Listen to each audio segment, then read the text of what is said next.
Yo, did I do it right? Are we here?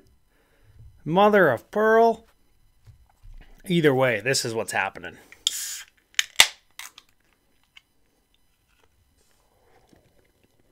Can everybody hear me? My computer tells me that you can. What is going on? What is going down, Dob? Hey, I'm just setting up. I'm waiting for a couple more people to get in who said that they were going to be here. I said 9 o'clock. It's 9:01. I hope everybody can hear me. I hope that it doesn't look grainy. It doesn't look crappy. We're here. And I'm excited. I am excited. Yes, you can hear me. All the way from Australia, you can hear me? What time is it there? What time is it there? Nice. Has anybody got beer? I slipped into something more comfortable. But a lot of people said that they were going to show up because they had Christmas beer or leftover beer or whatever. So I had a few things while we're sort of just waiting. I sort of made a list in the Discord, set up how I want to do the deep dives. Now, I'm not sure if anybody is 1:32 p.m. Saturday, right in the middle of the day, hey, finished lunch and everything. I want to sort of a little bit talk about something that I'm really into. That's how I want to kick these off, because this is sort of what inspired these. If anybody's ever heard of Signum University, it's an online-only university that specializes in creative literature. If anybody is familiar with Corey Olson, he's at the Tolkien Prof on Twitter. He is a big inspiration of mine because he's studied and written books and done PhDs on all kinds of creative literature, including and most formidably on Tolkien work. Lord of the Rings, The Hobbit, everything. And he does a series on YouTube and Twitch and everything, and on their Discord called Exploring Lord of the Rings. And I'm not trying to rip that off, but that's how I want this to go. Live stream, set up some kind of expectations for what the set is going to be, what it means to us as a community, what it means to me, why I'm doing this. And I want to get into some of the predictions and some of the speculation, some of the bold pie bets that we can throw in each other's face if we were totally wrong. And come whenever, Q3, what does that mean?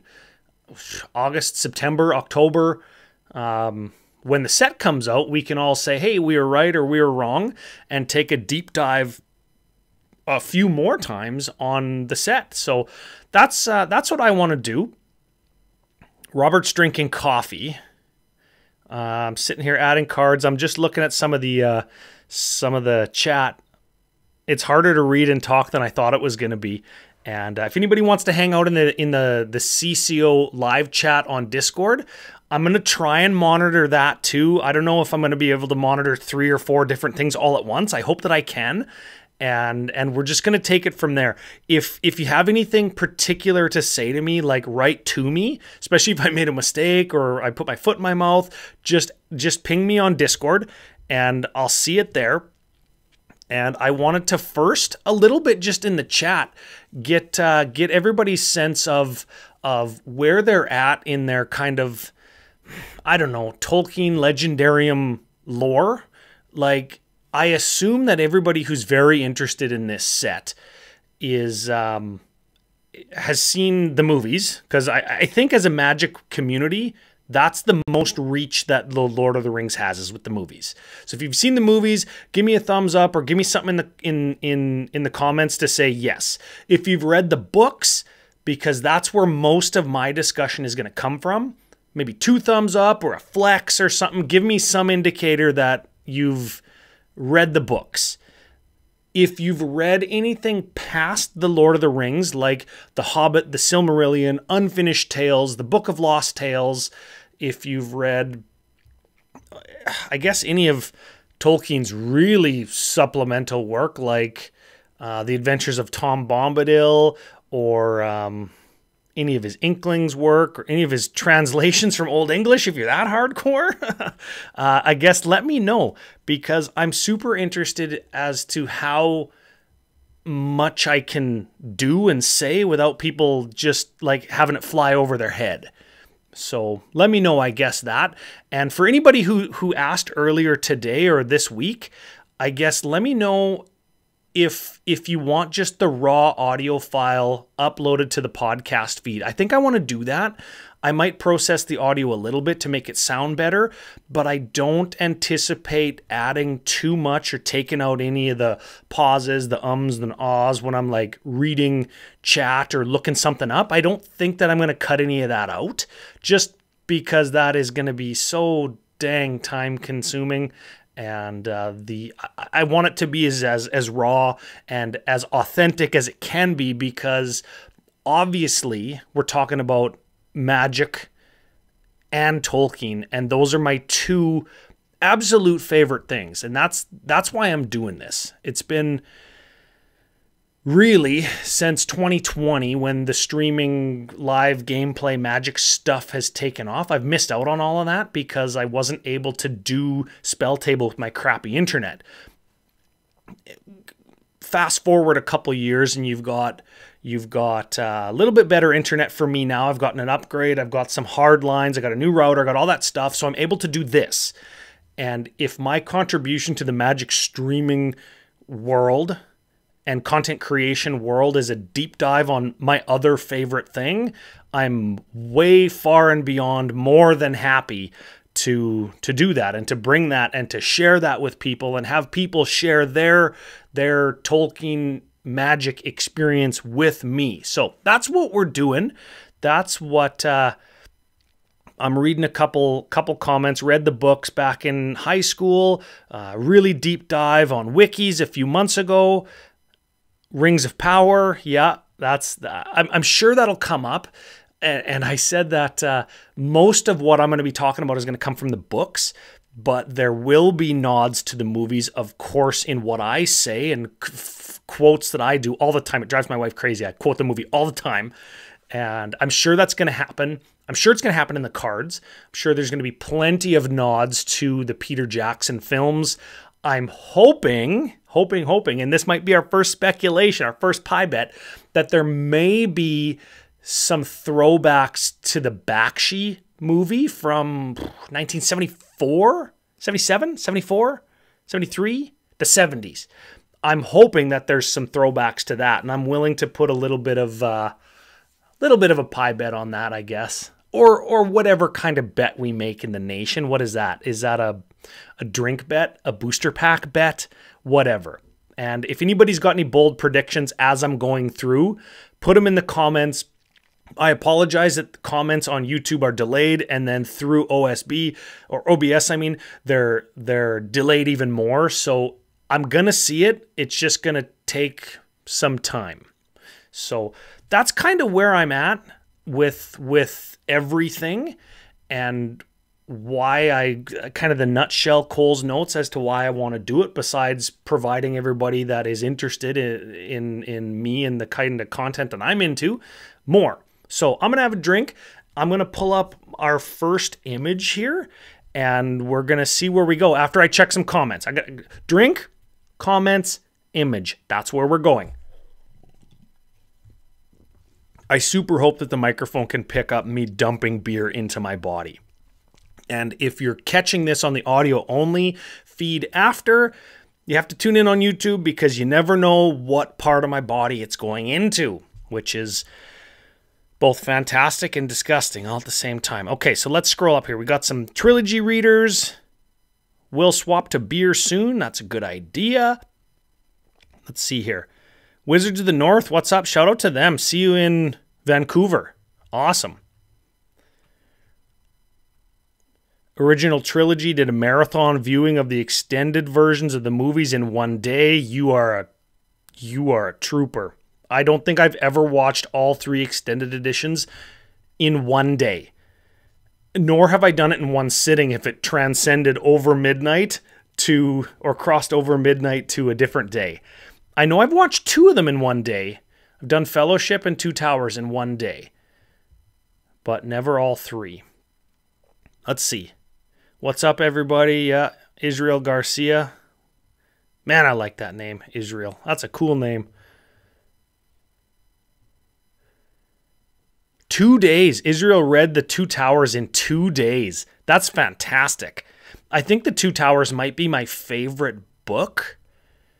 It's hard because the books were never supposed to be books. It was supposed to be one romantic novella, right? Like one big epic 1,100 page, 600,000 word book that was separated into 6 individual kind of stories where you get like the cuts between, everybody knows how the movies kind of intercut back, forth. But if you've never read the books, they don't do that. They do all the story of like Aragorn, Legolas, Gimli, and then all the story of Merry and Pippin. They go in chunks. And I think that Two Towers is my favorite book, if we can separate them like that. Particularly book, book 3 of The Lord of the Rings. That's the first book in Two Towers.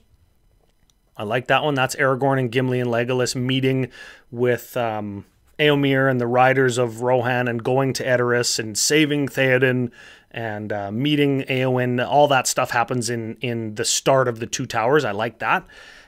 Two Towers, I think, also my favorite movie, though it isn't the best one. Return of the King is the best movie. I'm throwing that out there. Maybe other people have different opinions. And I think all of my favorite parts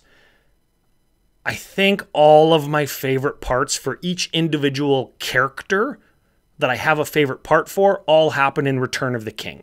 So a little bit about that. And I'm sure we'll get into that. And I'm sure I'll get all emotional about it. But and especially if cards get printed of my favorite parts, can I be so bold and selfish as to say that is going to be just the best thing in the world for me? Maybe I guess the next thing that I'm looking for will be people's favorite parts in the chat. What's your favorite part of the movies or books, or what book or what movie is your favorite? I want to know, because maybe I can spend a little bit more extra on that part or that stuff, or if we see or speculate something that comes up, I can do that part of it. So I think that would be super fun, just to have everybody kind of focus in on one person's favorite part. And maybe we can, if like I want to do a bunch of these, maybe we can pick a different part as voted on by the patrons or the viewers each time. Maybe we'll do it like YouTube polls for which part we're coming up. I don't know. I want to develop this into whatever everybody wants. One of the things I thought up actually a long time ago was, once the set is printed, taking the entire set and chronologically organizing all the cards in the set to how they happen in the book and or movie. If there's throwbacks to the movie that don't exactly happen in the book, where do they fit in with how the books were adapted into movies? I want to do that. And if we don't do that, if it's impossible, which I don't think it will be, that's a prediction, it'll be possible. But if we can't, I'd like to take the showcase cards, which probably will end up being famous places and the legendary creatures or characters of the story. Probably that's what the showcases are going to be. There's going to be 1,000 of them. We all know that. I would like to introduce them in order of like the order that they appear in the story. And that's how I would like to order them. I hope that they're ordered like that in like on the showcase sheet when the cards are printed, but probably they'll be in color alphabetical order, and that's the order that they'll be in, which is fine because that's how it's always done. So what do we got here? Okay. Joffrey, what's up? He's here. Books are my introduction to high fantasy. You hope that Bombadil isn't a Brian Stoutarm remake. Can we talk about that for a minute? Do we think that there's going to be reskins? I'm still just kind of shooting the crap here about everything I want to talk about, because there's so much that I want to get to. Reskins. In Secret Lair in the past, we've seen cards be reskinned. Like the, or they're printed in Secret Lair in their native form and then they're reskinned into the set. Like the Stranger Things ones were OG Stranger Things cards, and then they were later introduced into Innistrad, Crimson Hunt, Val, whatever. Are we going to see that? Or are we going to see the opposite, where we have a command tower, for example, or a doubling cube or whatever, and we're going to see it printed in a Secret Lair with a reskin like they did with the Transformers? Which way are we going to see that? Because they told us they're not going to do completely unique cards in Secret Lairs, but you have to know that Lord of the Rings is going to get Secret Lair treatment. So maybe just discuss a little bit in the chat about that and see if we can come up with something. And I'll read a few of the comments to see how they'll go. And I want to put this out there real quick with regards to the reserve list. Even if they reskin, they can't do that. There was a couple real guidelines that I had. Reserve list was one of them, and I just saw one of the ones that I thought of, Lake of the Dead. Jason Schiller says Lake of the Dead is going to be the Dead Marshes, which would be a fantastic fit, but they can't reprint Lake of the Dead. Second thing is, to my knowledge, Wizards has licenses to the Lord of the Rings, not the Hobbit, not the Silmarillion, not Unfinished Tales, nothing outside of Lord of the Rings. That may or may not include the 100 and some pages of appendices after the fact. If they have access to the appendices, that does open up a whole bunch, but not a lot of that is 100% relevant to the story that they're probably going to try and tell with the cards. I'm willing to bet the story is going to take a few kind of through lines. We're going to see Frodo's through line. We're going to see Aragorn's through line. Those are the two stories that they're going to try and tell. And I'm not sure how much the appendices, if they have access to them, tell us if we're focusing on the body of the story, or like the body of the work. The appendices do tell us about the end of Aragorn's life, which we might see. And if we do see that kind of stuff, the end of Aragorn's life, for example, which happens after or outside the Lord of the Rings proper, and in the appendices, we might see that kind of thing on a saga card, which I'm willing to bet we're going to get a bunch of, because it's a real neat and tidy way to put a bunch of story onto one Magic card, which I think is great. But also, give me 20 more Lord of the Rings sets. Give me a set for every single character in the movie. Like, give me 100 Lord of the Rings sets, and I'll do this for every single one of them. So that's where I'm at with that. I'm wanting now to hear Secret Lair. Okay, here we go. Secret Lair Lord of the Rings cards. Still only counts as one. I hope that that's a card. I hope that's a card. Based on the books, not the movies. You're right. Tom Bombadil, as a result, is more likely to appear. Yes, he's probably going to be a planeswalker, similar to how they did with D&D with the wizard, who wasn't actually a planeswalker, but they made a card for him like a planeswalker. You might have Tom Bombadil be like that. You might have Gandalf and Sauron be like that, where they're prolific, mythic, and famous figures from within the story that they put on their most popular card type that sells packs. Those are the Planeswalkers. I've been told that specifically. Planeswalkers sell Magic products by Wizards employees. I've been told that right to my face. So I would expect to see maybe Tom Bombadil, but definitely Gandalf as a Planeswalker. Back to the comments. Let's see here. Okay. I could see reskins in the Commander precon. Yeah. What about like the 40k precons, where we got cards, reprints, Command Tower, Soul Ring, Arcane Signet, things of that ilk, reskinned with just art and flavor text. No little sub name under the name line like they did with other secret layers. That could be a thing. Anthony, do you think there'll be any transforming cards? Transforming like flip cards front and back? I think it's plausible. I think that you may have cards like Frodo that if he's equipped with the One Ring transforms, and he transforms into being invisible, let's say. He transforms into being Skulk, Hexproof, Shroud, Unblockable, whatever. You might have characters that transform like Gollum. You might have Gandalf the Grey, Gandalf the White, Sauron the White, Sauron the Many-Colored. You might have Theoden, grouchy old wrinkly king, transforms into Theoden after Gandalf helps him. His counterpart in the despair kind of theme of Tolkien is Denethor. Denethor, Steward of Gondor, and then Denethor the Despaired. Denethor the gets lit on fire. You might have something like that. You might have a character like Boromir the Noble transform into Boromir Ring Corrupted.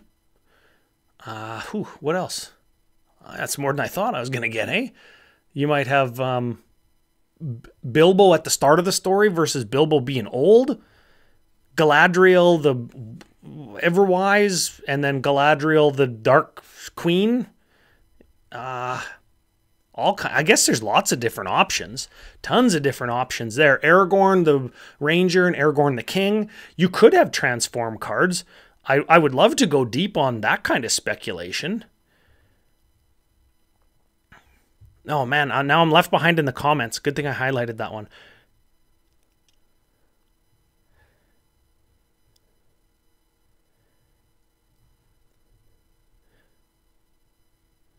Oh, maybe a functional reprint, air quotes, functional reprint of something like Lake of the Dead transform style, like they did with Gaia's Cradle and Itlimoc Cradle of Growth.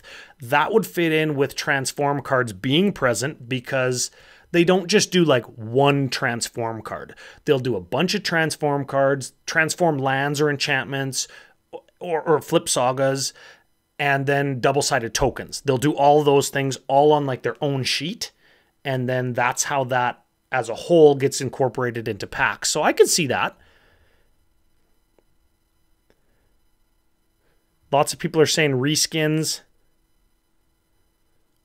Oh, Shards of Narsil and Anduril. Oh, yeah. Yeah, of course. Radagast card. That would be cool.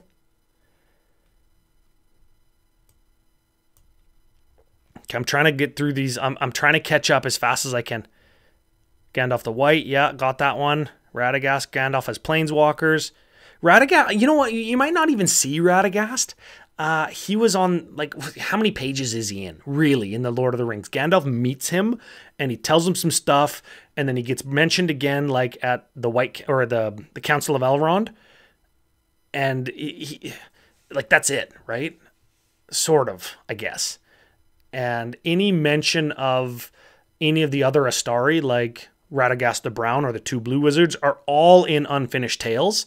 So we won't get those. We won't get Blue Wizards. We won't get Radagast outside of his meeting with Gandalf. Maybe you have like a story moment. You know how they do the MTG story spotlight on mtgstory.com or whatever, where they have a card.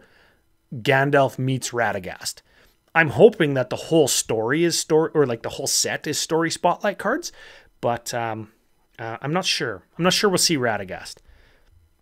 Let's see here. Let's see. Transform. Galadriel Llanowar Abomination reprint. That would be cool. But I'd like to see something totally new. Definitely transform cards, Callum. Yeah, the more we talk and the more comments I see, the more I think that is quite probable. Frodo and the Ring have meld. That would be supported by flip cards.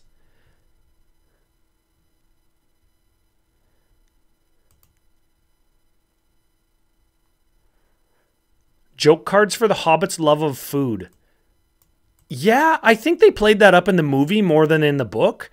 It's not so much that they have a love of food, but you have to remember that Frodo and Merry and Pippin are are I'm going to say Merry and Pippin are nobility in the Shire.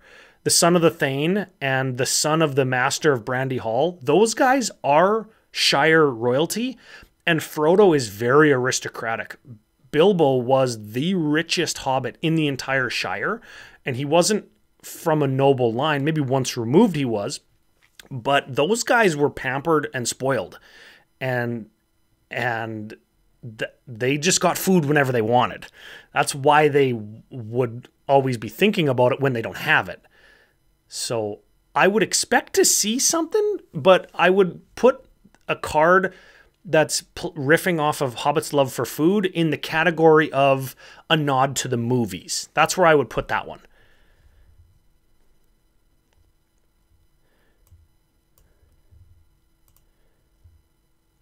And we might get food tokens. I bet you. You know what? There's so much. Here's the thing, and here's the first time where I'm leaning into my love of Tolkien and the connection that it has and what it has built for the fantasy genre.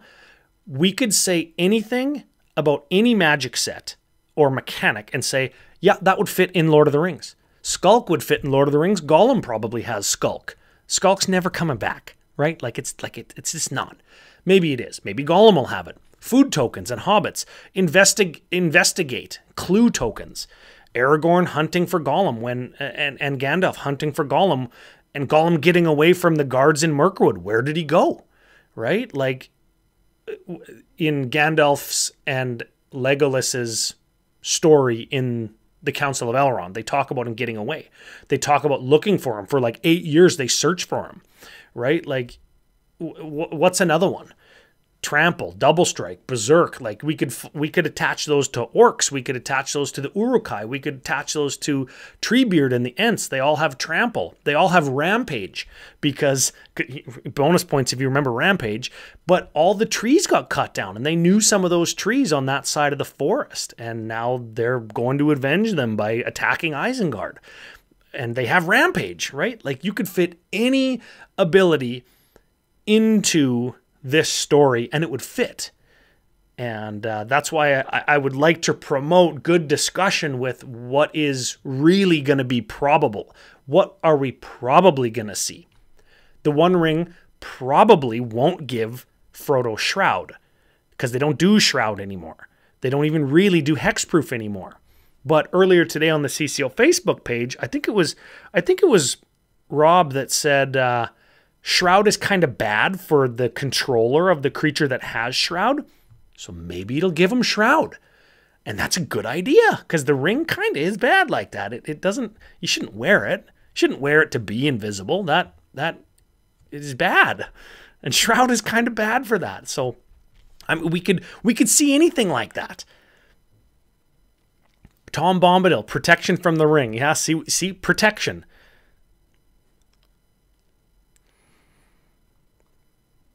Creature types. A clear opening for elf, yes. Dwarf, yes. Human elf. I assume you mean human elf like on the same card. Maybe an Aragorn card or an Elrond card. Human elf. Yeah, that could be a thing. I like that idea. Do we want human elves in Magic? I don't know if we want that. I don't know.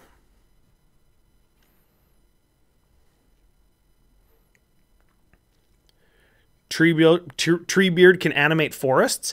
Maybe there's a card that maybe there's a Huorn card, like those trees that can walk. Those are Huorns. Those aren't Ents. But you can't. I don't think you can get so exact that you do it exactly like in the book. You still have to make it feel and sort of be like Magic. So maybe you do get like a Treebeard can animate all your forests, and that would be a good card. That would be a legendary creature that's mono green, obviously, because he's a frickin' tree, and he animates all your forests. And it's just a ramp deck, and if one of your forest creatures dies, all the other forest trees get plus 100, and they attack your opponent for the win, right? Like it would kind of be like pack a sack outlet and and sacrifice one of your tree forest creature guys, and they all get mad because one of them died, and Treebeard's like Crater Hoof in the command zone. I think that that would be a cool card, right? I'm just spitballing when I say that kind of stuff. So that's what I was thinking of. So those are good predictions. Those are good speculations. I don't know if it's too early, or if this is the appropriate time to get into kind of some of the themes that I expect to see. Like some of the prominent themes in Tolkien, if you leave out some of the connections to religious works, and how some of the characters can act as an allegory for religious figures.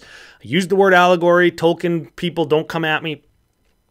If we leave that out, we look at, and we can see in both the films and the books, we can see the themes of light versus dark, or good versus evil. We can see friendship theme, right?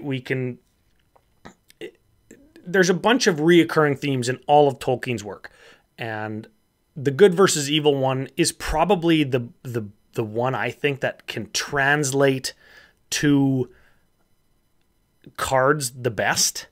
Maybe if there's partner mechanic, or if fellowship ends up being a mechanic, maybe you can say, oh yeah, that's them doing like the friendship theme. But I'm interested to know now if we can move away from what cards will do and what characters we'll see. Maybe in the comments let me know what you think about how they can kind of instill some of the Tolkien themes, good versus evil, friendship in particular, onto cards.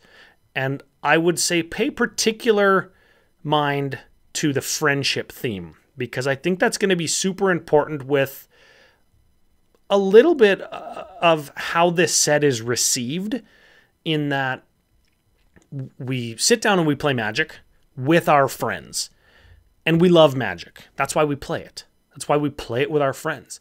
And for a lot of us, we love The Lord of the Rings. We love Tolkien's work. And for me in particular, a lot of Tolkien's writing has influenced the type of friend I am, and the type of husband I am, the type of dad I am, the type of family member I am, right? And I'm interested to see if Magic can capture that. And I think that it can, because Magic's taught me to be more attentive in my listening to others. It's taught me empathy. It's taught me how to be a better listener, better friend, how to be sympathetic, empathetic. It's taught me these things. So I know Magic can do these. I know it can teach me life and social skills like that. I know it can teach me professional skills, social interaction, political acumen, body language. Magic can teach me all those things. I know that it can. I wonder, though, if you superimpose Tolkien onto Magic, or Magic onto Tolkien. I'm not quite sure how that works yet. I don't think we know enough about the set yet to say what it is. I wonder if they can capture some of those themes that I've learned, those life lessons or skills that I've learned through Tolkien. I wonder if Magic can do that. I'm very interested to see if that can be a thing.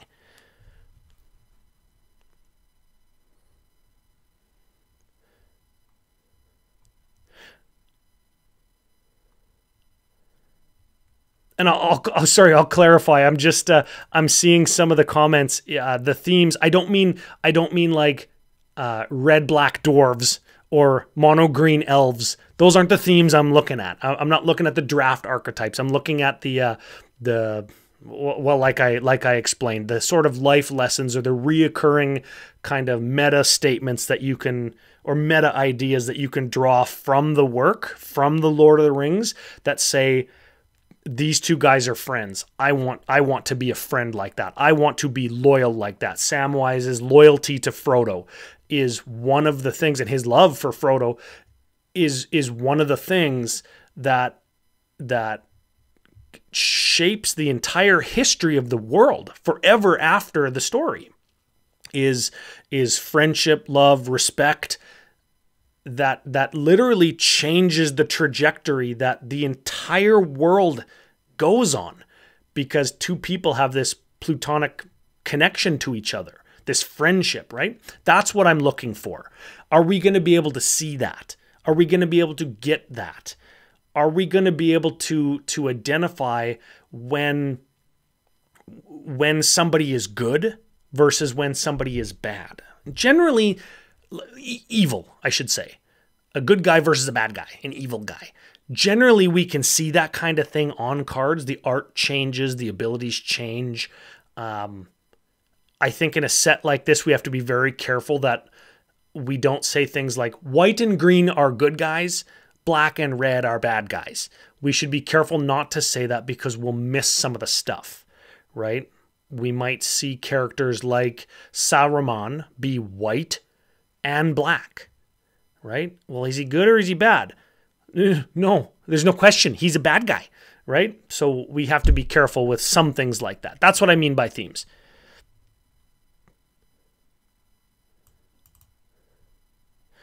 Robert, fellowship as a mechanic. Yeah, you can have 9 commanders if they all have fellowship. I cannot wait. Alex, basic lands will be epic. Hard agree. I think so. I think that is going to be very important, that they nail the art. They nail the basics. I haven't even started talking about the art yet. I've got all the pictures of the products that we've been given, but I haven't even started those yet. I'm actually the most excited about art because, and you can't see it. I got Teferi behind me for the people watching the stream. I've got some Magic art print books behind me. The Seattle, the Magic Fest Seattle thing behind me. A painting that Brando did. But what you can't see in Studio CCO is the framed art cards from Modern Masters 1 and all the Godzilla cards over there. You can't see them, but they're in here. And most likely I'll be getting a big, it'll probably have to be custom frame for all of the Lord of the Rings showcase cards, or art cards, or both. And I'm very much hoping that they get some famous Tolkien artists, concept artists that worked on the movie, whether that's like John Howe and Alan Lee, or I want to say the Hildebrandt brothers, but one of them has passed away. So whichever Hildebrandt guy's left, that seems insensitive. But what's the other guy that I really like? Frick, and he's done Magic cards already. Frick, I don't know. There's a guy named Warren Mahi. He worked on Shadowmoor, and he was a sculptor and concept artist for the original trilogy films. There's I'll think of it. It'll come to me. There's a bunch of Magic people that do Tolkien art already, so I'm hoping that they get them. I hope they get some famous Tolkien artists, and I want signed art cards, and I want showcase. I want it all. I want it all. Give me 6 different versions. Give me more printings of Gandalf than they did of Elishnorn. Give me all of it. Cards are going to look amazing. I agree. Foils finally not curvy? Not a chance. But you know what? I don't care. I don't care because they're going behind glass. The Pelennor Field art piece they released. Yeah, what was it? It was 6x3. Was that what it was? Because it was 2 binder pages, right? 18 pieces, 9 and 9. Like if you have 3 by 3 and 3 by 3 is 18, right? That's, I hope for more of those. That might go in the center. That might go in the center of all of it.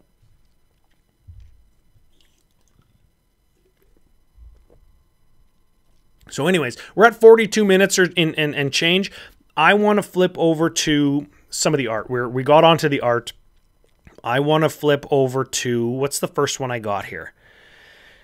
Let's see. Collector Booster. I hope everybody can see that. Give me a yes in the comments if you can see that.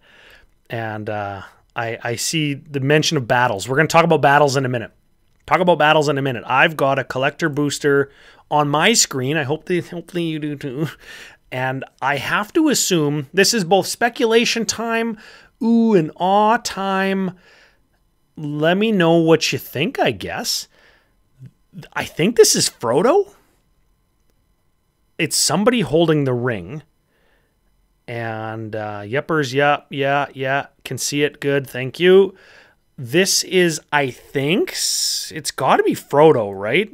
Because we get very little of Bilbo having the ring. He gives up the ring in chapter 1 of Fellowship. So this has got to be Frodo, because it's certainly not Gollum. And unless it's a red herring and it's Sam, the only other guy that holds the ring really in the novels. Spoiler alert, it's a little bit different than the book or the movie, I mean. So that's got to be Frodo. I like how it's not hyper realistic. I like how, you know what, it looks a little bit Kithkin-y, which I don't think we're going to get Kithkins. And I don't think we're going to get hobbits. I think the creature type is going to be halfling. And I think, wouldn't it be cool if Merry and Pippin were halfling nobles after that spiel I gave about them? Wouldn't that be cool? That would be cool. I think this is Frodo, but gotta be Frodo. What about Gollum before he transformed? I don't know if there's enough Gollum before he transformed in the book to dedicate not only a card, but also a collector booster, like public-facing product. It's got to be Frodo, I think.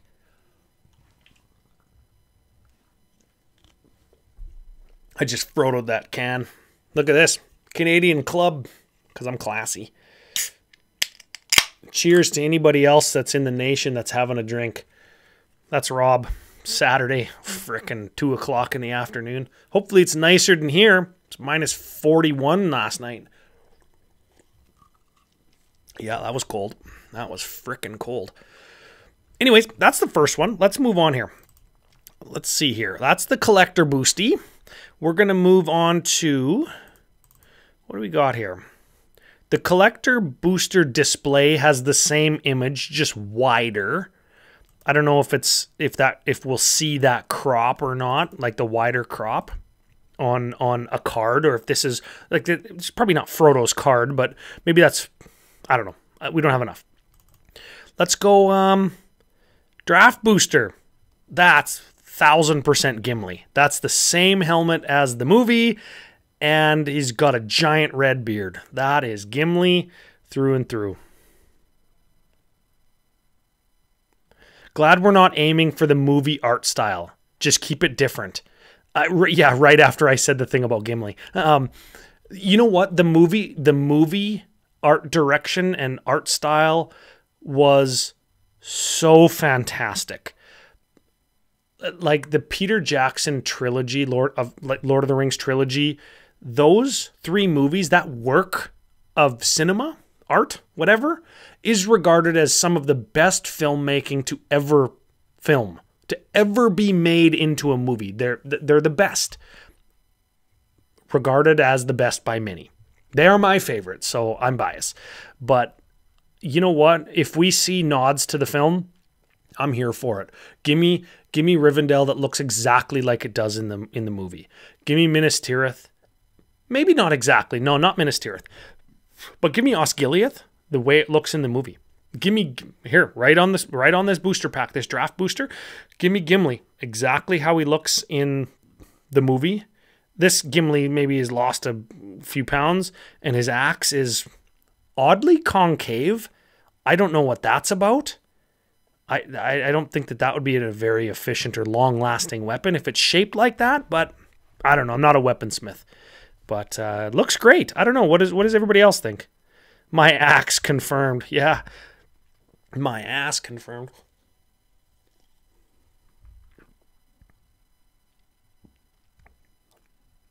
And yeah, keep it different. Yeah, it's fine. Oh, man. Canadian Club Ginger Ale. I'm telling you. These are freaking good. See that? They don't sponsor us, but you know what? Wish they did. Movie art style is fantastic, and art Shoutouts would be cool. Yes. Yeah. Very pickaxe for mining. But it's not. Our pickaxes have a pick on one end. I don't know. Let's move on. That's Gimli. He's in the set. But we already knew that. Where, you know what? Here's the thing. Let's do a deep dive. Where is that? We didn't do that on Frodo. I was going to say that's Frodo in the world of the unseen, but he didn't have the ring on. He was holding it. And I don't think that Frodo was in the interior of Mount Doom. I'm just going back real quick because he's surrounded by green, not red or yellow or whatever. So I don't know where that could be.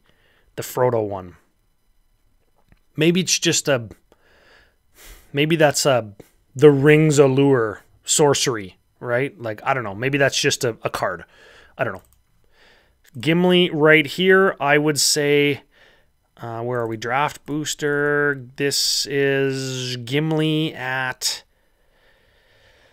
I want to say Helm's Deep, but it was raining at Helm's Deep. They're probably not going to put a raining hero, like a hero card that has rain on it.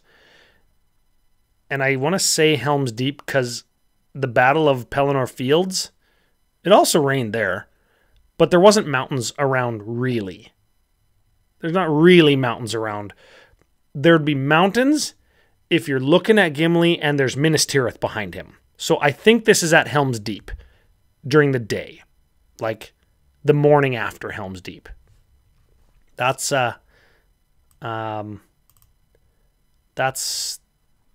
think that is. Jason, that's what the Wraiths see. You're talking about Frodo. Yeah, that could be it. But they don't really see him unless he's got the ring on, because they exist nearly wholly in the world of the unseen. That's why they only sense the ring's presence. That's why they stalk the ring and not Frodo. That's why they hunt the ring and not Frodo, because they know where the ring is. But I can see how not every person who plays Magic would know that. So maybe that is what the Ring Wraith see. Maybe that's Ring Wraith Sight. Kill a creature with Shroud. Maybe that's a good card. That's a good card right there.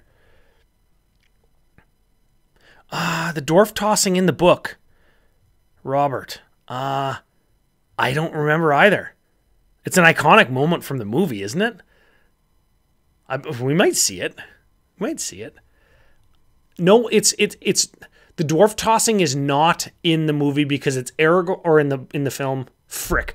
The dwarf tossing, not in the book, because it's Aragorn and Éomer who fight in front of the door at Helm's Deep, and Gimli saves Éomer when he gets tripped up by some orcs that were pretending they were dead. Gimli comes, he yells something in Khuz'dul like Azad, Kazoo, something, whatever, and he takes one swing and two orcs' heads lop off and they fall to the ground dead, and he saves Éomer. No tossing involved. There's a side door that Gimli came out to watch them fight, but then he helped Éomer when he got tripped up. So no dwarf tossing.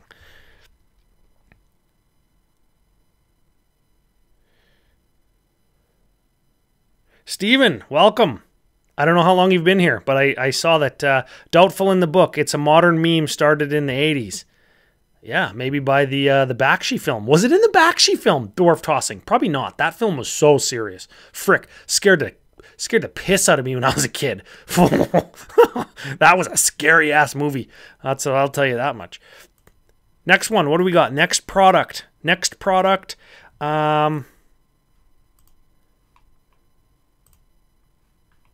Oh man, jumpy boosters. Are the Jumpstart boosters going to be anything good? I don't know. Oh man, they're not going to be as good as this. I'll tell you that much. Okay, that's got to be Gollum and Samwise Gamgee. That's who that is. Interesting graphic design on that one too. It looks like Gollum is trying to hold the vial of Galadriel. Like obviously those are different. Those are arts on different cards. And that might be the Samwise hero card, like his legendary card, like Samwise Slayer of Spiders, Slayer of Ungoliant.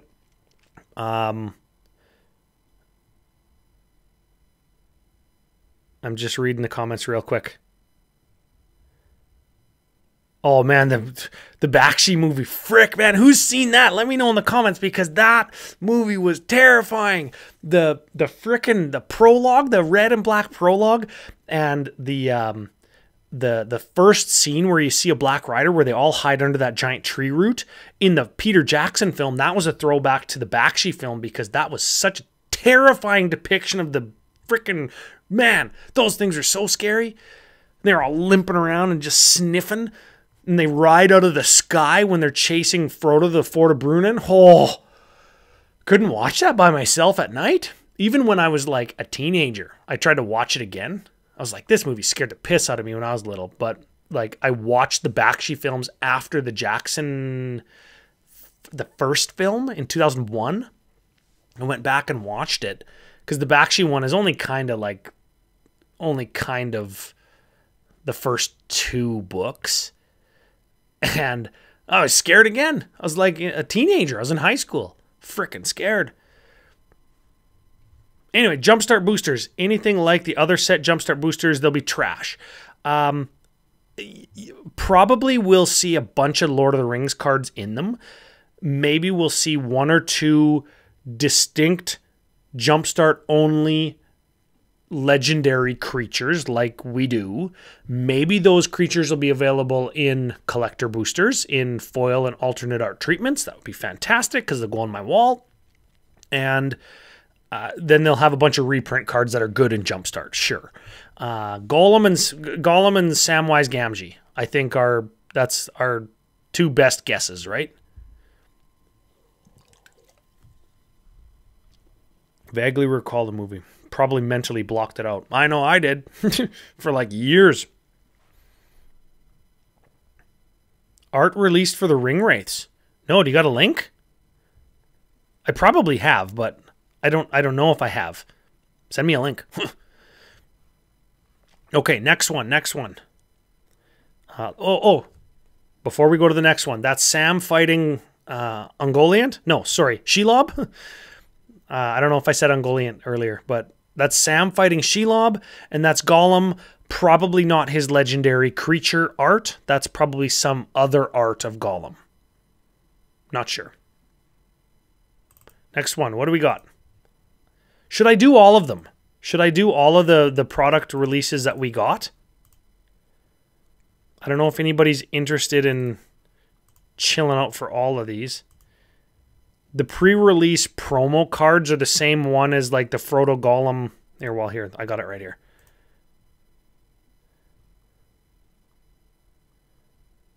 Oh yes, and most likely Sting. Yes, when Sam fought Shelob, he had Sting. He already had Sting. This is the pre-release promo cards. Pre-release promo cards. You get these at the pre-release. These are the cards in the pre-release pack. That's where you get these. Gollum Slayer of Fish. Could be.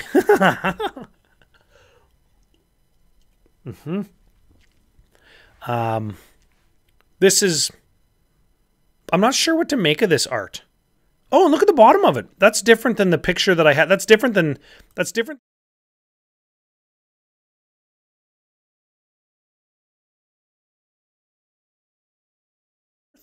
And they give us, obviously, the bottom there is Mordor. Oh, man alive. Is that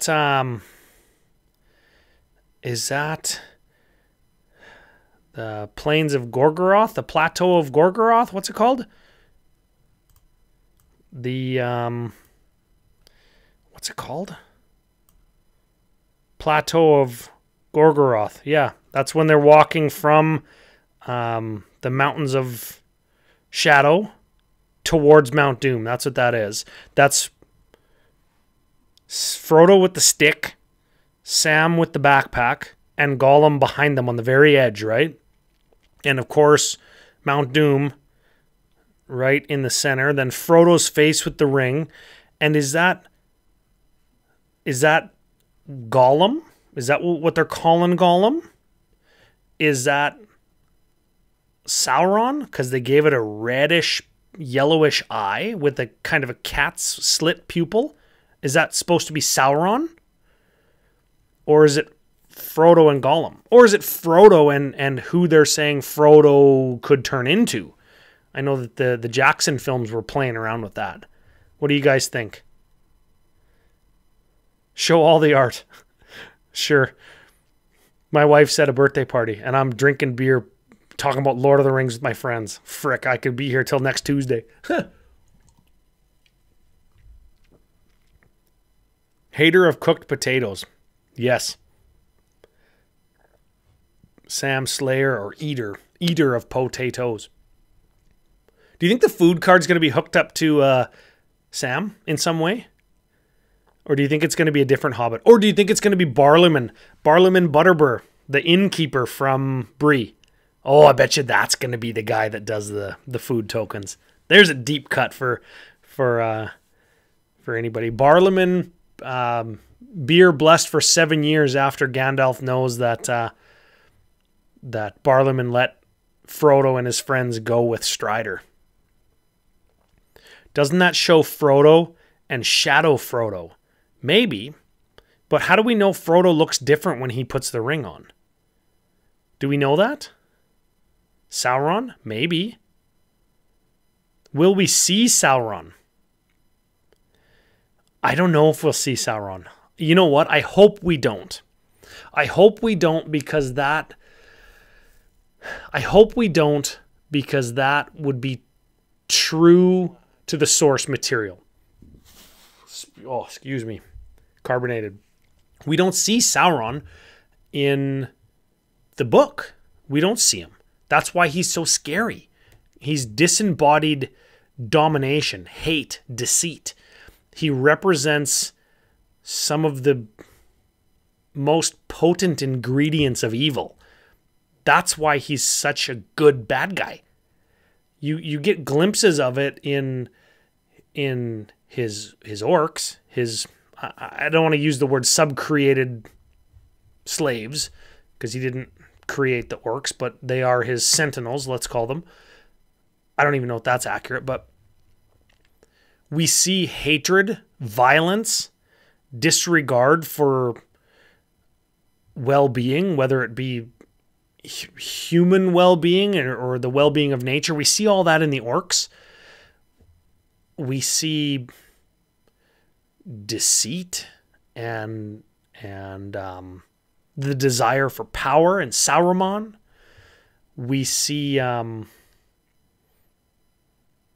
there's so many depictions of evil that we can see in the Lord of the Rings, whether it be how the ring affects Boromir, whether it's the ring wraiths being able to do not die, and relentlessly hunt the ring because Sauron tells them to. They're slaves. And we can see what a slave looks like. And we can see the Barrow Wights, for people who are more familiar with the books. Those are evil spirits that are trapped in the Barrow Downs. Old Man Willow, we can see that he's a crotchety old man.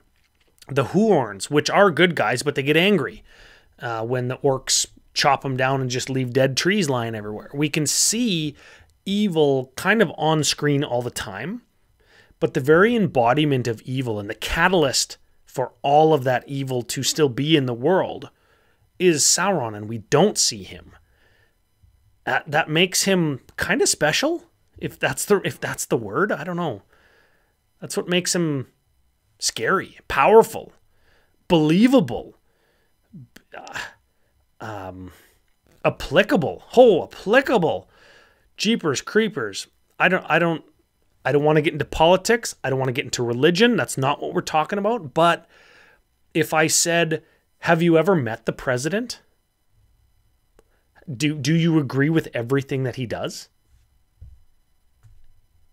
Could you draw similarities at a stretch?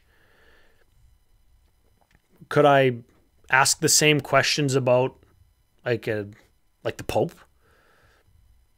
An evangelical priest that's or preacher or whomever who preaches in front of 100,000 people and having America and the state that it's in, right? Do you know that guy that's standing on stage preaching to these people that I don't want to get into it, but you can see why it would be powerful to leave him off screen, because I don't know that guy, but he's the cause of all of this. And if what the orcs are doing is as bad as it is and as terrifying as it is, and you lump Sauron on top of that and the influence that he has not only on his own crossbred man-orc hybrids, but also the other non-Rohirrim men in the area,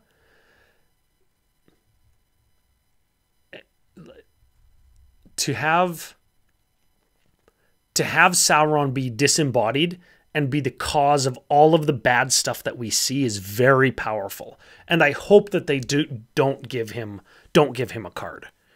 They can reference him in cards, the Eye of Sauron or the Hand of Sauron, the Eye of Sauron, the Dark Tower, Barad-dûr. They could reference where he lives, where he is, because he is there, but we don't see him. I think that's powerful. I think that that's powerful.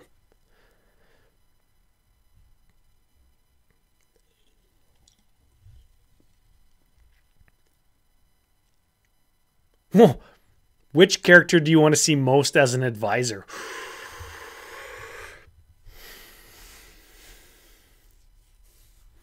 Dang. Maybe Gandalf, but he's probably going to be a planeswalker, so he won't have advisor subtype. Elrond is a lore master. Denethor is a steward. He'd be a human noble. Grima Wormtongue would be an advisor. He's a bad guy. Is he truly bad at nature or in nature? Bad at heart? I don't think he is. I think bad things happened to him. I think he was influenced, bullied, made to fear. So he did bad things. I don't think he's a bad guy. Maybe he is. I don't know. Almost spoiled it. Almost spoiled it for non-book readers. Almost spoiled it. Advisor. What's the guy? Galdor from the Havens. Galdor of the Havens is a representative of Círdan the Shipwright at the Council of Elrond. There's your advisor. I don't think he'll get a card, but he's an advisor. Hell yeah, brother. There's your advisor. Grima Wormtongue advisor. Yeah, I got there. Will characters be half-elf?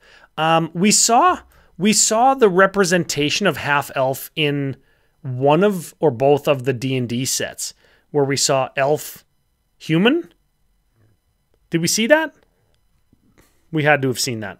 What browser page do I have here? Here, let's turn one of these off. No, what's his name?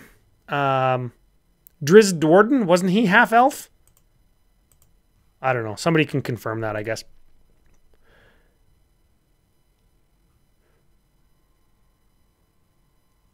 Mac, he's here. Mac, what's up? I'm just horsemanship. No, we won't see that, I don't think. But it fits perfectly, and I go back to what I said as the quintessential piece of literature that influenced fantasy more than anything else ever in the history of the world. I think that you could fit anything into a magic set that is supposed to superimpose onto Lord of the Rings and have it fit. So horsemanship would fit, and a bunch of the Rohirrim would have it. Or maybe Éomer gives everybody horsemanship. That would be freaking good. That would be a good-ass card right there. Merry and Pippin, same cards or separate cards? Ooh, that's a good question. Well, it goes back to Fellowship. Is Fellowship going to be like partner? Is it pick two? Is it friendship or friends forever? Is it Merry and Pippin, Frodo and Sam, Gimli and Legolas, Aragorn and Arwen? Is it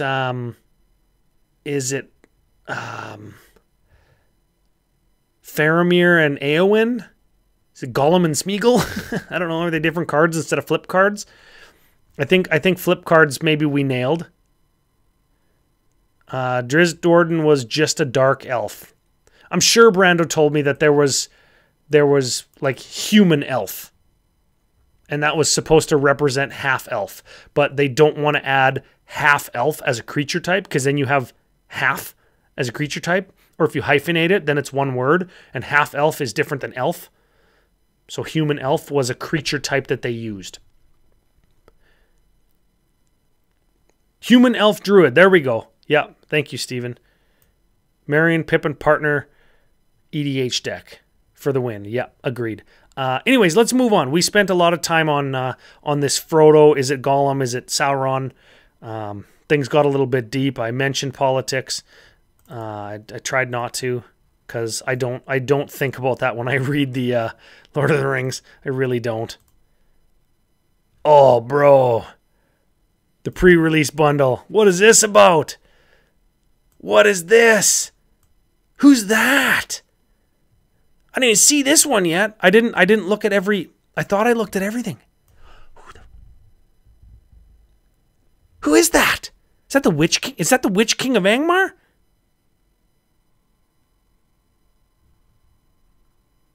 Anthony, yeah, human elf. If you're a human and an elf, you could be half and half, yeah. Elrond is not quite half elf. Elrond's not quite half elf, but he could be a human elf. Human elf advisor. Oh, baby. Just don't make him green, because then he can't go in my Archimandrite deck, but he will be. So would Galdor of the Havens. He'd be green too. Frick. Green-blue, probably. Probably draw 100 cards. Who is this? Sauron? No. This can't be Sauron. Come on. Who are you? Is that a Witch King? What's going on there? He looks big, unless they just photoshopped him in there.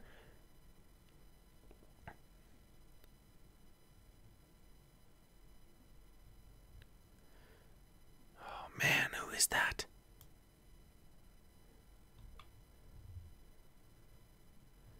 Are there going to be hobbits in the new set? No, they're going to be halflings, because that's a creature type we already have. We already have halflings, and within the Shire, hobbits call themselves hobbits, and everywhere else calls hobbits halflings, because they're half as high as man, which is the average height of a Númenórean of old. So if you're half as tall as a man, and Númenóreans got up to be 7 feet tall, because remember they have elven blood and elves are tall. So if you're half as tall as a Númenórean, you would be called a halfling, and they're about 3'6", which is 3.5 feet, which is about half of 7. Man, is that Sauron? Do I just have to eat crow on everything I said, or is that the Witch King of Angmar? Is that the Lord of the Nazgul? Is that who that is?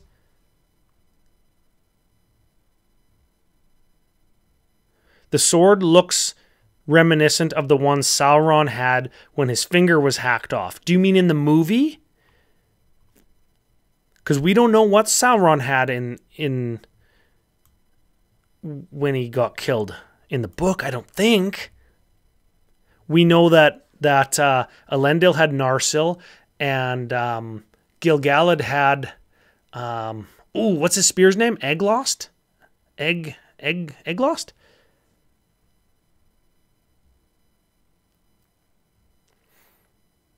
Crackford Commander thinks Witch King. Mouth of Sauron. Oh, that's a good one. Yeah, I forgot about him. Mouth of Sauron. That's a good one.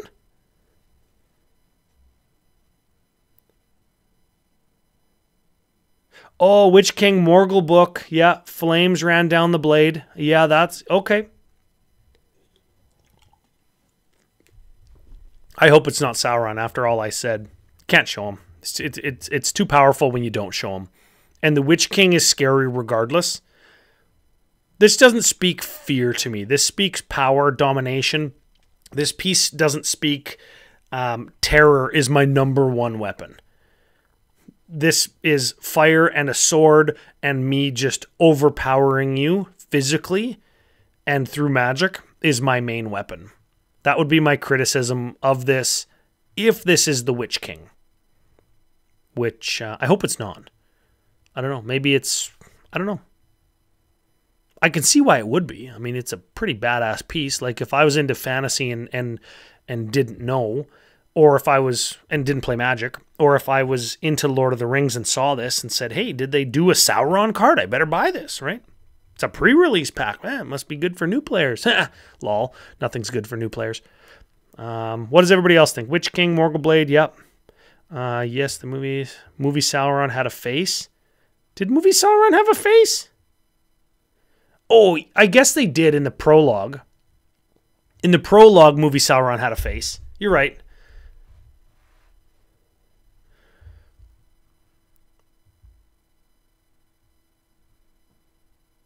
And he did have a mace. Yeah. I'm not sure if the book described him as having a mace. I know in the Silmarillion, Morgoth had a mace. Grond, the hammer of the underworld. And I think that's what they were throwing back to in the film when they gave Sauron a mace. I don't exactly remember in the Lord of the Rings proper if it said that he had a sword or a mace. Or what kind of weapon it said he had. I don't know.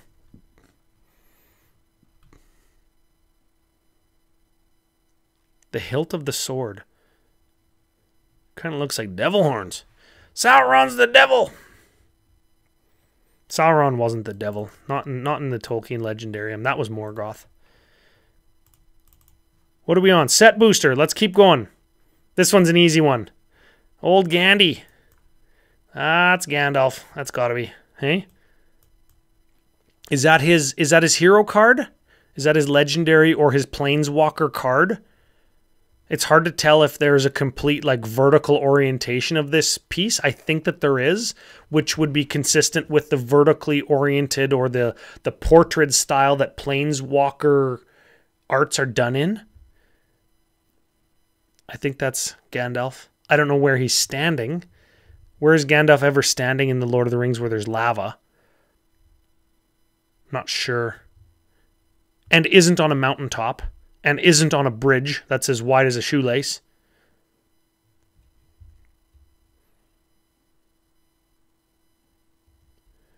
Could be the Witch King or Sauron before he was vanquished and became bodiless. Sorry, I'm jumping back and forth. The comments are a little bit delayed. Way back in history.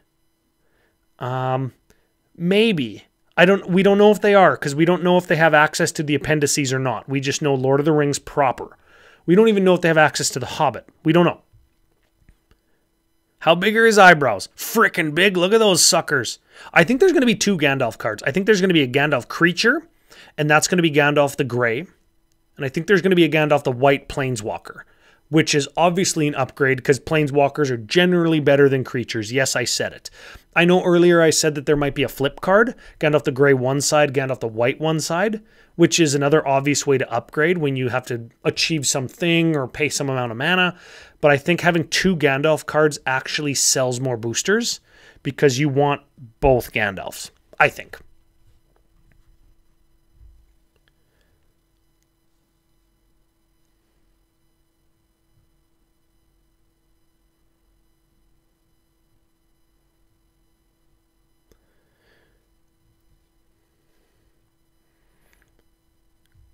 Mac at Cracked for Commander says, so here's a thought experiment. Take movie Gandalf, okay, movie Gandalf, we all got Ian McKellen in our head, and compare to set booster art, that's the one on the screen now, this one. Now, consider the bundle art, and think of how it might have been adapted. The bundle art. Have we looked at that one yet? Bundle.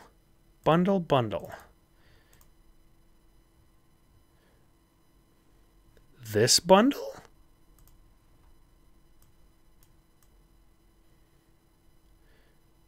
That bundle?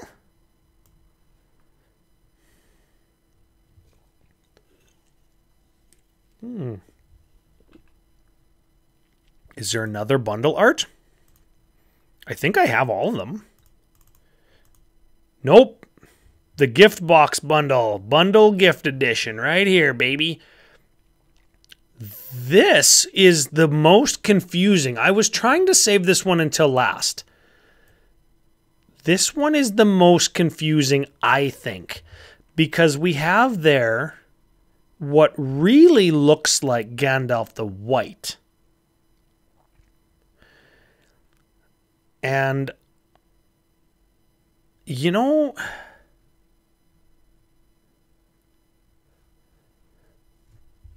this has got to be at the end of the book when Gandalf the White gets on Gwaihir the Windlord. Obviously, that's Gwaihir because he's got that like kind of sparkly crown looking thing. That's got to be a giant eagle king. That's unless this frickin' thing on top of the eagle's head is not a crown. Like, am I interpreting that wrong?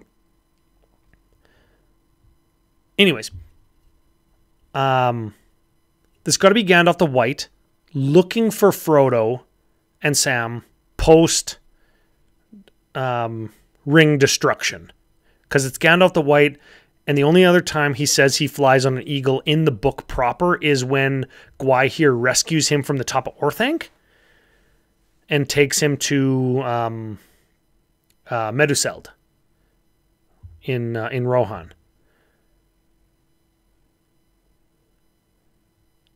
That's got to be when this is, right? I don't think it's 100% accurate, though, because I don't think Gandalf had a hood, or didn't have a hat then. I think he only wore a hood when he was Gandalf the White, after a certain point in the story. Freaking badass piece of art. I like that. I like that. Does it say who did it? I don't see anywhere where it says who did that piece. Look at the end of the box. Look at the end of the box. It's got the Planeswalker symbol, and it's got that kind of filigree motif on the corners. That looks a little bit New Capenna-y. That looks just a little bit Art Deco for me. It's not quite... It doesn't read Lord of the Rings. It doesn't read Middle-earth. It doesn't read... I don't even know if it reads Elvish or Númenórean or Gondorian to me. I don't know. That's just a subtle little critique.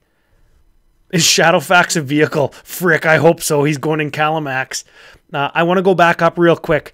Somebody had said, I don't remember who said it, but Fly You Fools gives flying. No, Fly You Fools would give haste. Fly You Fools would give haste because Gandalf wants them to run away. Fiery guy, Sauron. No, I don't think so. Fly You Fools gives flying. No, haste. Gandalf when he's rescued from the tower. No, this is Gandalf the White, remember. He was still Gandalf the Grey when he got rescued.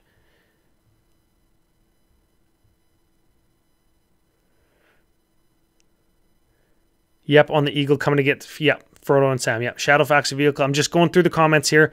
New and shiny Teferi's protection. I don't think that this is going to be Teferi's protection, but I wouldn't doubt seeing a Teferi's protection style card somehow incorporating Gandalf the White. Maybe it's a reskin of Teferi's protection when Gandalf rides out and saves Faramir and his company after they flee Osgiliath or wherever they come from. When Pippin and Baragon see him on the top of Minas Tirith. I think that might be a card. It'll either be Teferi's protection reskin or something similar. I'm not sure how in-depth they're going into those little subtle moments. Like, there's not 10,000 cards in this set for every second that there is lines in the book, right? But there's a couple hundred cards, so you might see something like that. Kind of looks like a book spine. Oh, yeah, you're right. Yeah, you're right. The gold kind of leaf on the book spine for the end of the bundle. Yep, you're right.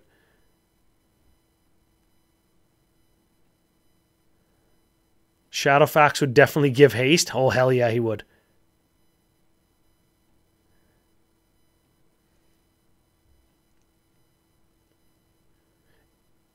Ed Beard. Ed Beard is a person who does Tolkien art. I'll take it.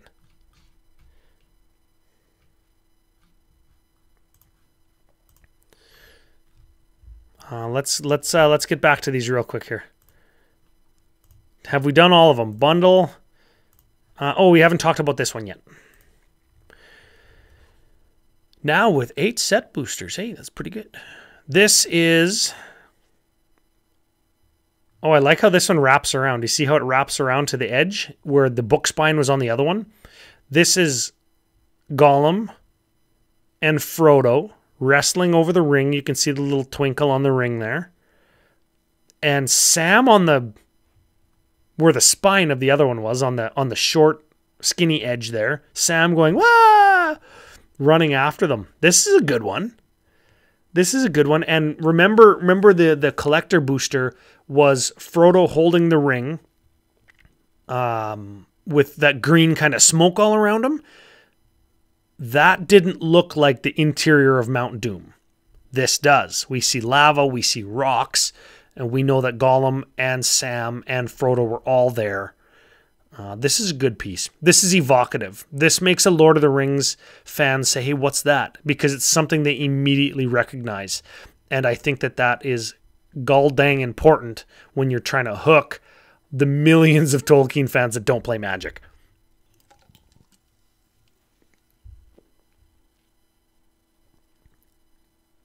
Will we see meme throwbacks? Even though they're from the movies. Yeah, but are they really from the movies? Because, like, Gandalf was kind of short with Pippin frequently in the books. And I think they just accentuated that a little bit in the films. I think all the Boromir memes from the movies are from the movies, because Boromir is one of the most interesting characters in the book, even though he gets 0 credit. So I hope we see, not meme level, but I'll put humor as it pertains to memes in the nods to the movie section. I hope that I hope we get. Let me see here. I like the art on the bundle. Yeah, that's evocative. There's one that we haven't seen. There's one we haven't seen. The one with... the Commander product is not a thing. There's a couple we haven't seen, actually. Let's keep going. Let's keep going. This is the draft booster. Who do we see there? We see Gimli again with his weird axe and his giant red beard. We see an orc. And then we see a dark-haired elf. Who is that? Who is that? Because Legolas was blonde. But that's got a longbow. Who is that?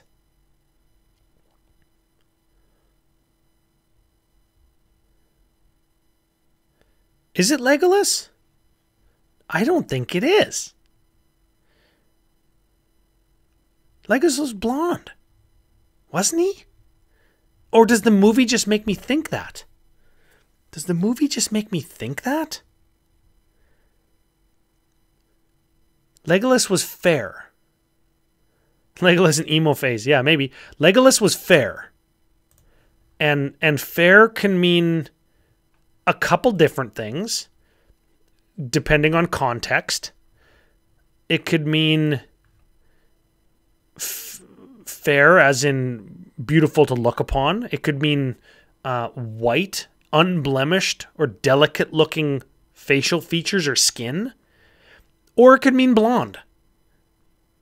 And in Tolkien, in the greater Tolkien legendarium, it's used in all three of those ways.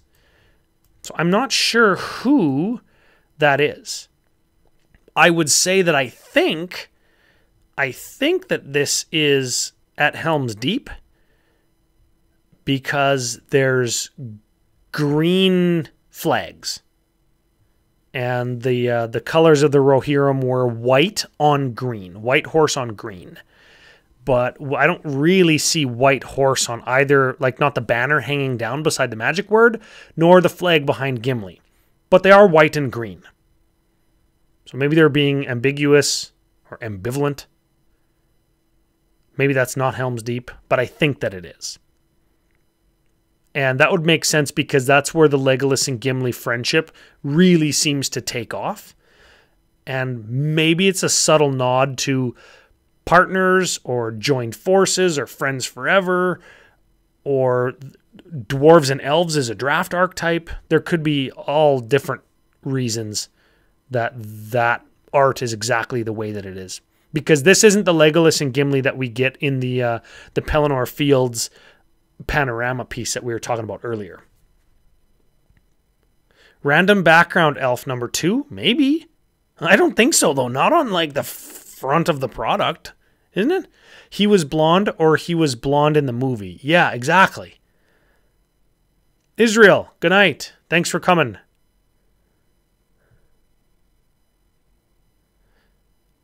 Aragorn is dark-skinned in this set, so who knows? Yeah, you're right. Time for bed. Jason, oh man, is it getting that late? Looks like a female elf. I thought that too. Robert's like, oh yeah, it's 2:30 here. Yeah, screw you guys.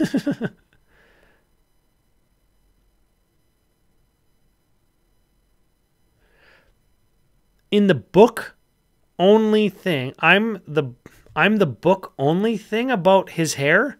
In the book, the only thing about his hair is it was dark. Specifically, his head was dark.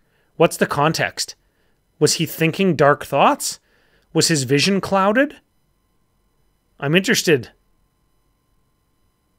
I don't have an e-text. I got the real text and an audio text. E-text would be very handy. Blonde, fair. Noldor elves have dark-colored hair. Legolas isn't Noldor. Or Noldorin. He's not Noldorinwa. Legolas is... well, we don't know who his mom is. And his dad was a...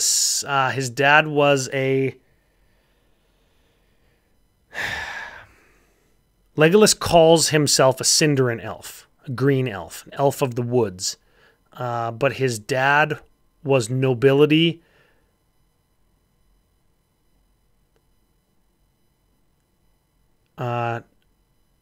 Legolas was a Sylvan elf. I might have misspoke. Legolas calls himself a Sylvan elf, green elf.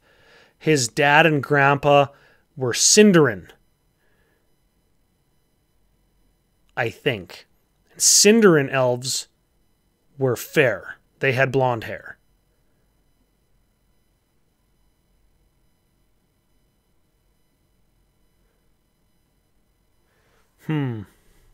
I don't know who that is. Maybe it's Legolas. I don't know. Maybe it's Legolas. I don't know. We have one more though, I think. And this is the one that I was most excited about. I gotta find it. Collector box display. No, the one with Gandalf fighting the Balrog. Which one is that?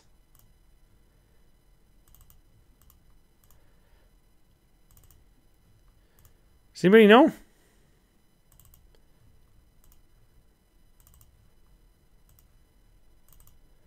Oh, baby, the set display. The set booster display.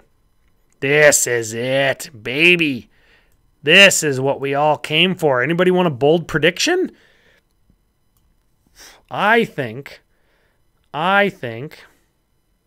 that is in The Hobbit, though. Sorry, going back. Remember, comments are delayed. Thranduil was blonde. Not in the Fellowship books. Well, it doesn't... In this case, I know I said we don't know if we have access to The Hobbit or not. But they don't... The way Tolkien licenses usually work is, let's say you have access to just the Lord of the Rings. Just the Lord of the Rings text. You can fill in the blanks if nothing exists, but you cannot contradict anything in the text you have license to, nor can you contradict anything that's objectively known. So let's say in The Hobbit or Unfinished Tales or Silmarillion, it says Thranduil has blonde hair. You can't give Thranduil brown hair if it doesn't say he has blonde hair in The Lord of the Rings. That's not how these agreements work. And Legolas, of course, wasn't in anything else other than The Lord of the Rings, unless you count old rewrites of The Fall of Gondolin. Then there was a Legolas Greenleaf, but that was a different character, and that was a mistake on Tolkien's part using the same name twice in a row, so don't at me. I don't know if we have a hair color for Legolas. Anyways, hot take or bold prediction. We've got a set booster box display right here. And I want to say, I'll move over a little bit here. I want to say that this is Gandalf fighting the Balrog on the top of a mountain. This is a battle. This is not a card. Whatever a battle is, we don't know. Are they like planes or plane chase cards? Are they different cards like sagas? We don't know. But I think that this is going to be a battle, which is freaking cool. I think we're going to see battle cards for the Battle of Helm's Deep, the Battle of Pelennor Fields. We're going to see the battle at the Black Gates in, what's it called again? Not the Plateau of Gorgoroth, but the other one. The battle plane, Dagorlad. We're going to see Dagorlad, where the last company, what are they called? The last company marches with the armies from South Gondor, and Aragorn and the Gondorians and the Rohirrim all march to Dagorlad, to the Black Gate, to distract Sauron. That's going to be a battle, I think. We might see a battle where the Ents invade Isengard. We might see a battle of Bywater, where the hobbits are taking back the Shire from the ruffians. We might see all of that stuff. Those are all going to be battles. And this is Gandalf versus the Balrog, which is fantastic.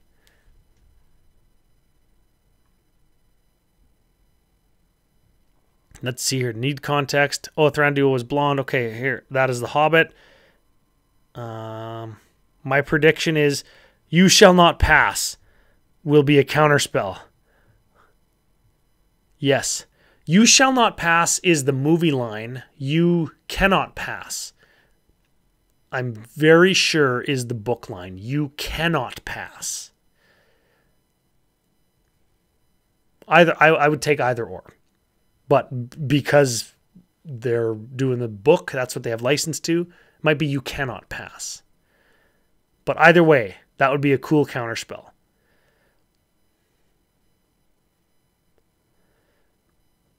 Will we see more magic rings than the One Ring? That's a freaking good question. Dang.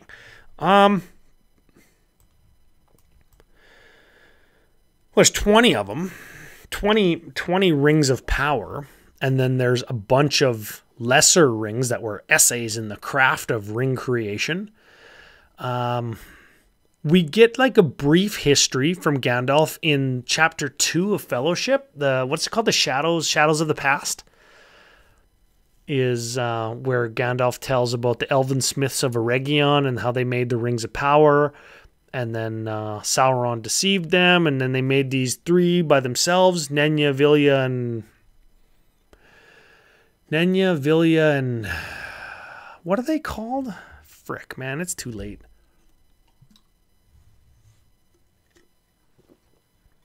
The Ring of Air and the Ring of Water and the Ring of Fire. The 3 elven rings we might see. We don't have names or very much context for the other rings of power. We know that there's 7 for the Dwarf Lords. And they were presumably Narya, Nenya, and Vilya. That's what they are. We know that the 7 Dwarf Lords presumably were all given rings. One ring, one dwarven ring for each father of the dwarves. Presumably. We know that 9 men got rings. Some number of them were black Numenorians and or Easterlings or Southrons. But we don't really know any of them except Camul the Easterling, but that wasn't in the Lord of the Rings. The Witch King is the leader of them, but we don't know anything that makes his ring more special than any of the other 9 or 8 other rings of men. And I don't think that we'll see 20 rings of power in the set. Like, that's just too much real estate on rings.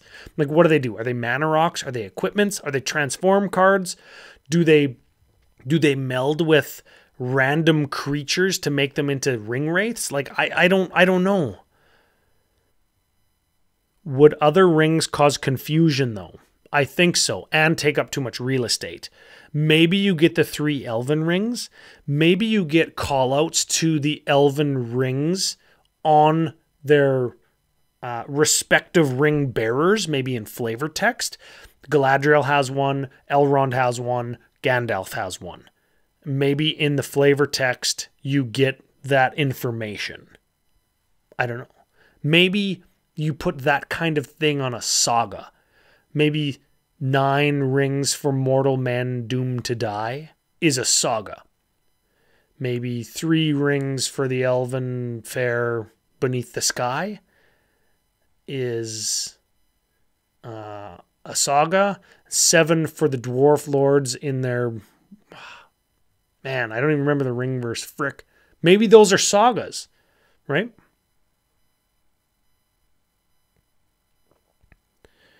The ring text. Yeah, the ring text on the flavor text. Man, I can't wait for flavor text. Before, when I was talking about chronologically putting every card in the set in order of the story, is that by the art? Is it by the name of the card, or is it by the flavor text? And what kind of system do you use to make that distinction? Because some cards that belong in the story are not going to have flavor text. But in some instances, the flavor text is going to be very profound. And you would want to feature that in some part of the story where the name doesn't place it. I've thought about this lots, obviously. I don't know what to do yet. We don't know enough to be able to say this or that. Could the ring wraiths be the new 7 dwarves? 9 of them. You can play all 9. I think that's what you mean, Ty. Welcome. Don't know how long you've been here, but welcome. That would be a fantastic idea to have 9 ring wraiths or 8 ring wraiths and the Witch King. Holy Christ. Can you imagine if the ring wraiths can all be in your commander deck and the Witch King of Angmar is your commander? How badass would that deck be? I'll tell you that much. Baseless speculation, of course. Of course. Fantastic. I'll slip into something more comfortable with this beer.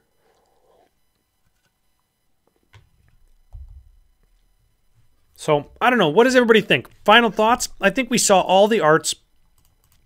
We went pretty deep on them. Maybe, oh, we got one more. Maybe we could have gone a little bit deeper. We don't have all the information on this starter kit yet. Obviously, there's 2 areas blocked out. This is all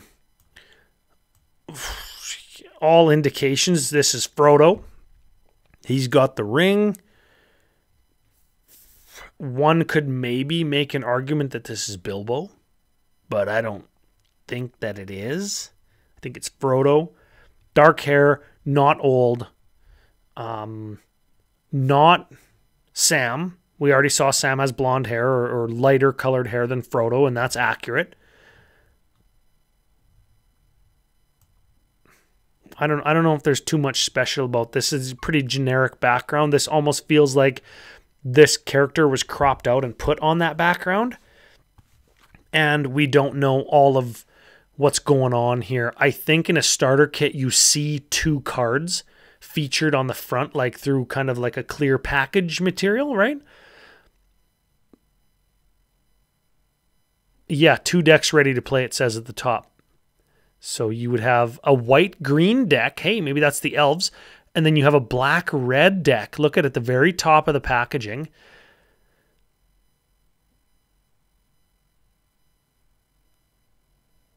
We need to remember lessons from the Brothers' War. Multiple cards of legendary characters. Robert, what do you mean? Multiple cards with legendary characters. Oh, Urza. There was 3 Urzas and 3 Mishras and...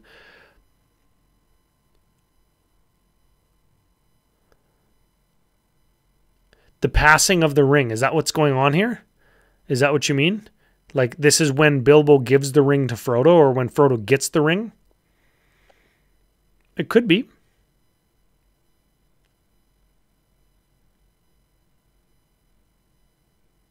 Scott, would Gandalf have Undying?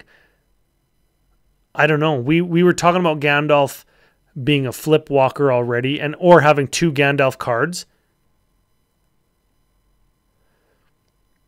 Tinker Tez just realized how much support orcs will get in this set. Yeah, ORCS. Not to be confused with ORKS, that they didn't include in Warhammer 40k. For obviously, they don't want to do the orcs with a K and then orcs with a C. And they don't want to give anything away in Warhammer by spelling orcs with a C being wrong, leading into Lord of the Rings. And in Lord of the Rings, orc with a C, you would not spell that with a K because that's not how it goes in the book. I don't know if they would be allowed to do that or not. Frodo will most likely have multiple cards. Robert, you're probably right. Frodo, multiple cards or flip cards. Gandalf, multiple cards or flip. Aragorn, multiple cards. Anybody who goes through quite a lot of character development, or anybody who's a very prominent part of the story, I wouldn't be surprised if we saw multiple cards for every member of the Fellowship. I wouldn't be. I wouldn't be surprised if we saw... I was going to say Elrond as, like some Elrond as the leader of this starter kit with 2 different decks ready to play. But Frodo's on the front, and I'm looking at white-green at the top, and I'm thinking that's a Frodo card, white-green, or a Gandalf card, white-green, with like 6 CMC, because that's what they do. You put a Planeswalker on there, you make it cost 6. This is Gandalf the Grey, and he's white-green, versus Witch King of Angmar, 6-drop, black-red, which would make sense, because for a long time he lived in the Angmar Mountains, and they talk about that in the appendices to Lord of the Rings. So I don't know. We'll see what that is. But I guess Mordor is surrounded by mountains, and I bet you all of Mordor would be considered black mana, except for its mountain ranges and Mount Doom, which would be red mana. So I could see it go either way, I guess. Okay, we are going long. Lots of people left because it's super late everywhere. I have to prepare some more for tomorrow's double recording of Commander Cookout and have the Western Conference Track and Field Final for the University of Saskatchewan I got to go to. Does anybody want to flip to questions? Question and answer. Questions about the stream in the future, where it's going. I don't know how much more info we're going to get in the next month to be able to do these on consecutive Friday nights, but I have no life outside of CCO, Magic, and Lord of the Rings, so I'm willing to do them as often as we can. If people want to make, I guess, requests on the type of streaming Lord of the Rings content, deep dive, book, story, themes, how it could be transposed onto cards or vice versa, I guess now's the time. Very fun discussion. Thank you. Yes, Scott, thank you for being here. Questions, contributions. Same goes to everybody. Same goes to everybody. Especially if you shared a drink with me. I appreciate it. I'm gonna be in the Discord a little bit after this for any of the patron people that are in the Discord, and we can chat, we can talk about it, we can share ideas. I would always encourage people to continue discussing Magic and Lord of the Rings and cross over onto how it has affected you, shaped the way that you are, changed what you think about as a Magic player or as a human. That's all the stuff that I want to capture in these streams over the next X amount of months, 6 months, let's say, or longer. I'm going to need the whole set in my hand if I want to chronologically organize it. So that's what I want. Blast. It was a blast. Cheers. Thank you. Thank you, thank you, thank you. I have to pee so dang ass bad. If nobody has any further questions that can't be directed to the Discord, if you're in there, I'll say goodnight. And look, we're under 2 hours. I thought we were going to be right around 2 hours, and I'm at 1 hour and 48, which I think was a good amount of time. Was a good amount of time.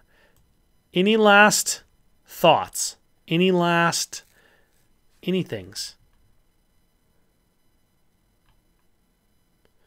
Robert, middle of a fish pie. Gross. I don't know what that means. But I'll assume it's an Australian thing. And that it's still alive and it's trying to kill you. All right, last chance for questions. I'm going to take one more big-ass chug of beer, and then I am out of here.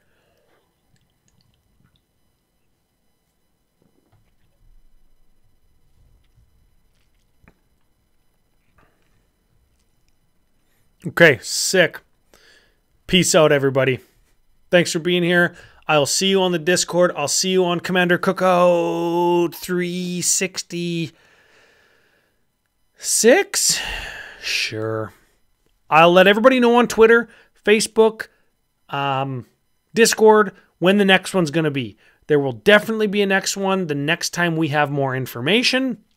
And there will definitely be another one whenever I feel like there is more pertinent things that I want to say about the set.